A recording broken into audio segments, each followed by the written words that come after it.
السلام عليكم ورحمة الله وبركاته. قبل ما نبدأ الفيديو نصلي على النبي عليه أفضل الصلاة والسلام. في فيديو النهاردة هنعمل مع بعض المنين السادة وبالعجوة. نقول المكونات مع بعض.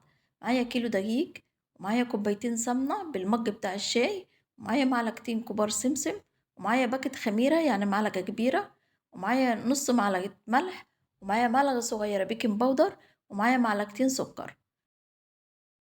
في نص كوباية لبن ضفنا باكت الخميرة وعليه معلقتين صغيرين سكر وقلبتهم مع بعض علشان نختبر الخميرة بتاعتنا. في الطبق أو الوعاء اللي هتعجيني فيه هنضيف المواد الجافة على بعضها ونقلبها كده وندمجها مع بعض.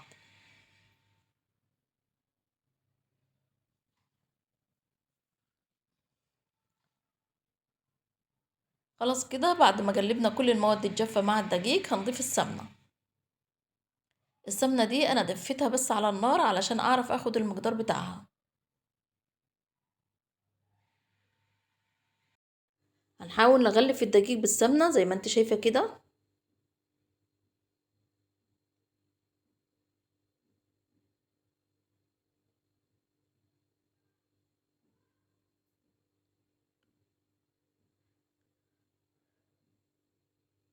هنضيف كوباية اللبن بعد ما غلفنا دقيق بالسمنة ضفنا كوباية اللبن.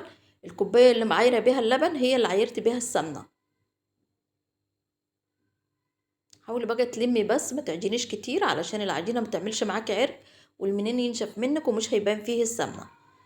هنضيف نص كوباية اللبن اللي متضاف لها باكت الخميرة.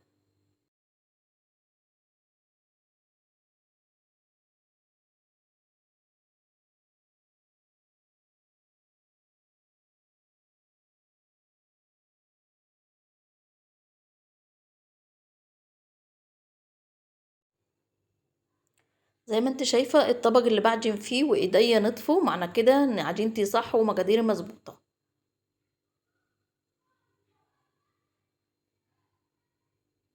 خلاص كده هنسيبها ترتاح ونظبط العجوة بتاعتنا.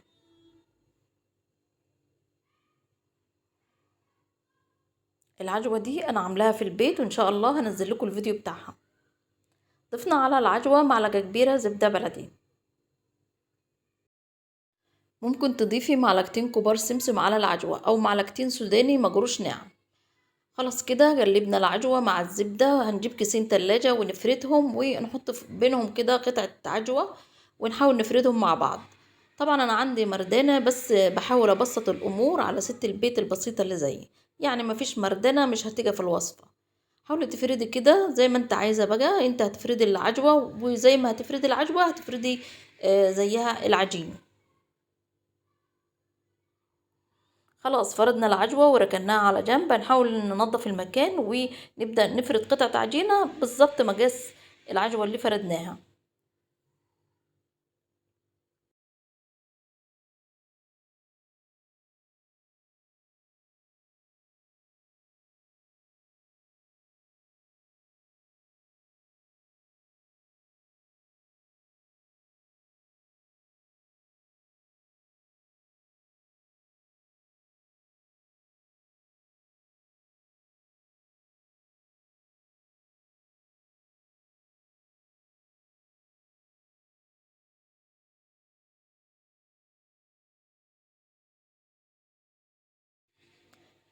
فردنا قطعة العجين مقاس العجوة بالظبط ونزلت على العجوة بالعجين وهبدأ هنا ألفها رول. الطريقة دي بتخلي قطعة المنين طبقات كأنها زي الكيكة الطبقات اللي احنا بنعملها بالظبط.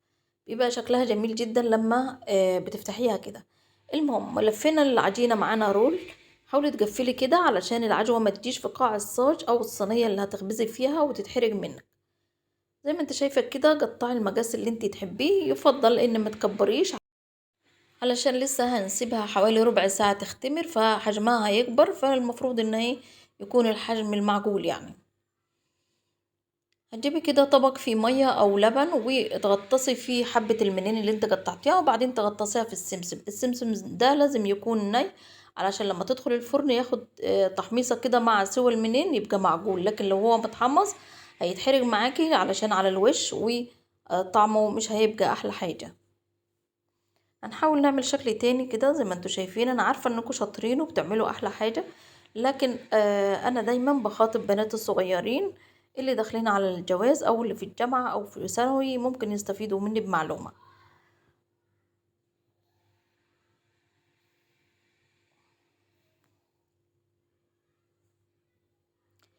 كمان ممكن تضيفي أي منكهات انت تحبيها، في ناس بتضيف شمر أو ينسون أو ريحة كحك. أنا عن نفسي ما بحبش الحاجات دي، يعني غالبا ما بياكلوه مع الشاي باللبن، فمش عايزة طعم اليانسون أو ريحة الكحك تبقى مع اللبن. طبعا انتوا عارفين كلكم ان الأكل أذواق وكل واحد يعمل اللي بيحبه.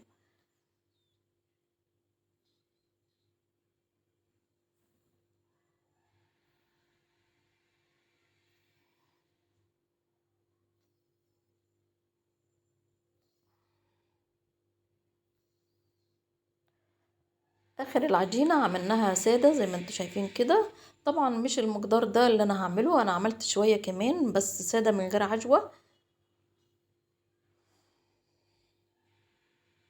انا بس عجنت الكيلو علشان نبقى عارفين مقدار الكيلو، وانت لو هتزودي هتضاعفي المقدار طبعا. ادي الحبة اللي انا عملتهم سادة هم، عملتهم لوحدهم عجن تاني. وادي المنين بعد ما دخل معانا الفرن، طبعا سيبناه حوالي ربع ساعة يختمر، وبعدين دخلناه على درجة حرارة 220. وده كانت النتيجة. اتمنى الفيديو يعجبكم واشوفكم على خير في فيديو جديد. مع السلامة.